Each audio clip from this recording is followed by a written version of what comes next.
So let me just start this off by making an extremely bold statement. I don't care what the color of your skin is, the color of our skin ain't gonna get nobody into heaven. God never said that being black makes you beautiful, but nor did he ever say that just because your skin white that makes you pretty. He said that no matter what color you are born, all of us come out of the womb with a heart that is dark, black, and ugly. He said that beautiful are the feet of those who spread that light-giving gospel across the world in every country. The fact that everybody still has to die, no matter what color you are, he couldn't have really painted this picture any more bluntly. And I'm only saying all of this because deep down I'm getting sick and tired of feeling like I gotta choose sides. I'm just another young black man who grew up in the inner city on Detroit's west side. And so yeah, I'm black, but I ain't out here screaming out Black Lives Matter because all I know is that everybody's life matters to God. But I still also think that it's ignorant and disrespectful to go around shouting about how all lives matter. If anything, everybody should be focusing on how much Jesus' death matters. Because when he died to show us that his red blood is flowing through every skin color. So now that we got all of that out the way, let's talk about how if you black, then you probably felt proud when Kaepernick publicly took a knee. But the real question is, how many of us still take just as much pride in being all alone in our rooms, down on our knees privately, where nobody else can see?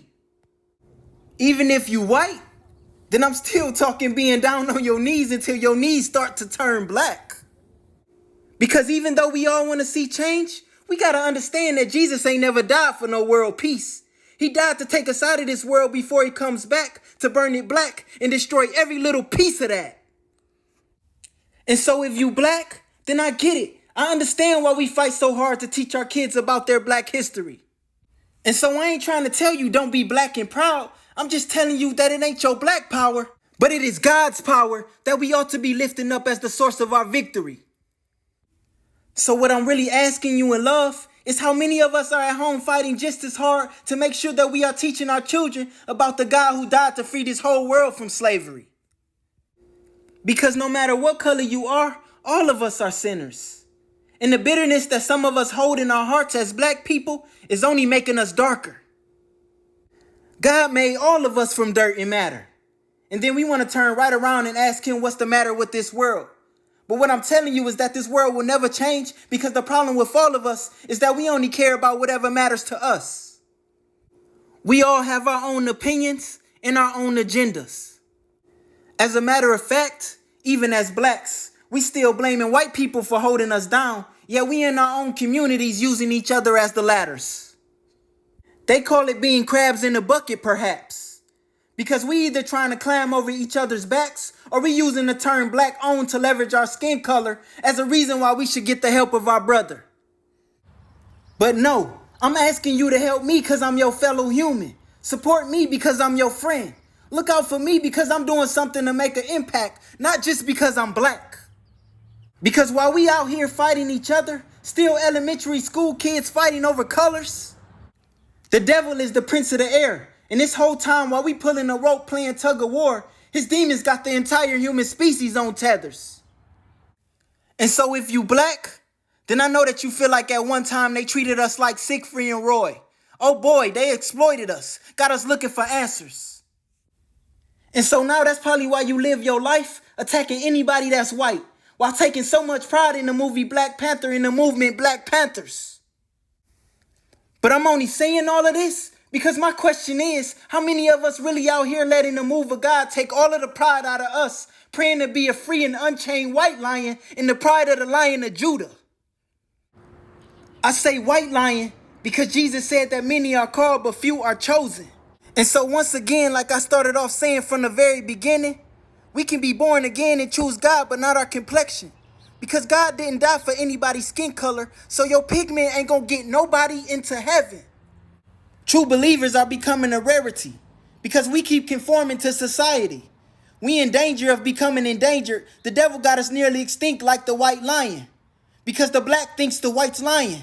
So we drawing white lines, not realizing that you gotta let go of your pride and stop blaming a whole race of people just because the media keeps showing us a few racist tyrants. Because just because you black, that doesn't exempt us from being racist. How many of us have looked in the mirror lately and asked ourselves how many times we've stereotyped a white person just because they weren't wearing the same black faces? If you black, then I get it. Absolutely, you probably at some point in your life felt offended. As a matter of fact, I would only be lying and being pretentious if I was to ever say that I didn't. Because I for sure know what it's like for a woman that's white to clutch her purse a little more tight. I got pulled over so many times in my life and a ticket was written for reasons that didn't even warrant the sentence. But I've also worked hard for things only to have them stolen away from me from what was supposed to be my own black brother. And so when I say that I ain't choosing sides, I'm only saying that I ain't gonna let anybody's skin color pull me away from anybody who carrying the character of God. Because I already know that the devil is just trying to paint this picture. He been drawn. Why he drawing racism from his holster like an unlawful weapon? I already know that all he ever wanted to do is keep me distant from God and closer to that hellfire. So he just trying to turn my heart cold so that I could just be another young black man mad at the system. Yeah, I'm black, but I learned my lessons. And I ain't about to let Satan color block my blessings. All he ever wanted is for me to look at people of a different color or persuasion, persuaded to give back the same hate and live the rest of my life just keeping my distance. But how many of us have thought about the fact that the white people of today, ain't none of them ever been slave owners? So why we still blaming them for being our zookeepers and key holders like they have the power to dictate and control our futures?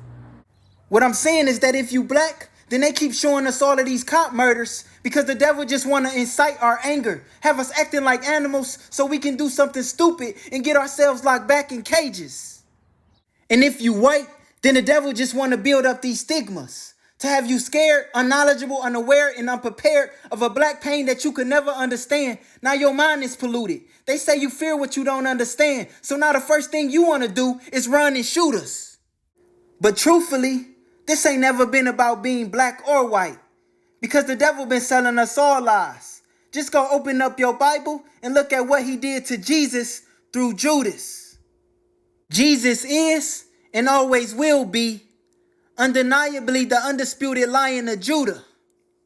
But the devil just want to keep lying to you, telling you that the white man keeping you down. But ever since I found Christ, I realized that nobody can hurt me or take an opportunity from me unless Jesus allows them to do it. What I mean is that I'm not lying when I say that nothing happens without God's okay, and that's okay. Because Jesus could have made me any color that he wanted to, but when he chose to make my skin black, it's only because he wanted his light to shine brighter from a darker place. He knew that he was going to give me reflective eyes like a lion. I'm colorblind to anything other than the content and character of God, which means that I don't look at a person's outside. I'm not walking by sight, I'm walking by faith. We look on the outer appearance, but God looks at our hearts. And he just wants to shine his invisible light through all of us until the day we all turn gray and wither away. Now I know that most of us feel like there are no gray areas when it comes to these type of matters. We out here screaming Black Lives Matter or All Lives Matter. But somewhere in between all of these fights between blacks and whites, we have to realize that God is still coming back like a roaring lion. So no matter whether you black or white or any other color for that matter, what I'm telling you is that those of us that he's choosing are not those of us who fought for whatever we took pride in. I don't care whether you voted for Donald Trump or Joe Biden. God ain't looking for anybody who's proudly lifting up themselves or nobody who out here giving his glory to powerful women and men. But he's looking for those of us that are out here ready and willing, fighting to give precedence to him. So no matter what color you are, live to be a white lion, not a black sheep. And I just pray that God helps other people see past my blackness so that you can see all of this white lion thriving in me. Because I wrote this knowing that I'm playing both sides of the fence. But I don't care because there ain't no fence in me. Because I'm a white lion. And I'm a part of God's family. So I could care less if this whole world want to try to disown me. I only belong to God, not an ethnic group. I'm a part of His pride. So no matter who people try to group me with, just know that I'm a man of my own and I'm willing to stand alone and all on my own because I don't live on my own strength. I'm owned by God. I know that my heart is filled with pride, but it's not black pride. I'm not proud of myself or proud of my life. I'm proud that I'm one of the ones who was humble enough to give my life to Christ. I'm proud that I could be raised in the jungle in an environment where I almost never encountered white people, but still come out and see all human beings as my equal. I'm proud that I can look out into this world and all I see is white lions and black sheeps. You either standing with God or you standing against me.